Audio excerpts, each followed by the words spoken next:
CBC News has learned of a contradiction involving the government and an energy think tank. Premier Jason Kenney has criticized the Pembina Institute as an enemy of Alberta's energy industry and has said it will be targeted by his government's new war room.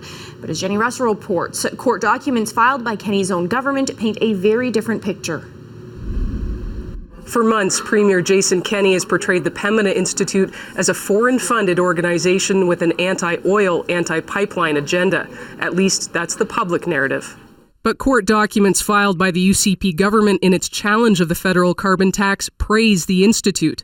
In them, the government called Pembina a well-respected, nonpartisan environmental policy think tank and an expert source on energy policy. There's been a lot of misinformation spread about the work that we've done. Pembina Executive Director Simon Dyer says for years, provincial governments and industry have relied on the Institute's research. In fact, the UCP government cited environmental analysis from Pembina in this latest court challenge. I'm pleased to see that the government of Alberta does acknowledge that Pembina Institute is a leading authority on climate and energy policy in Canada. Of course, it doesn't line up with the political rhetoric we've had to deal with and the smears and insults we've received in Alberta in the past year.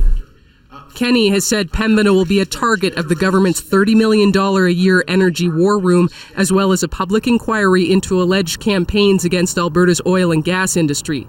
And he has threatened to go after the charitable status of special interest groups and end provincial funding for organizations like the nonprofit Pembina. University of Calgary Associate Law Professor Sean Fluker says the government praise of Pembina undermines its credibility.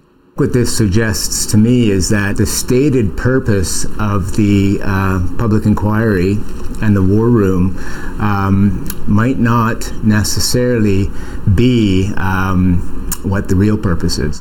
A spokesperson for Alberta's Environment Minister did not respond to a request for comment. Jenny Russell, CBC News, Edmonton.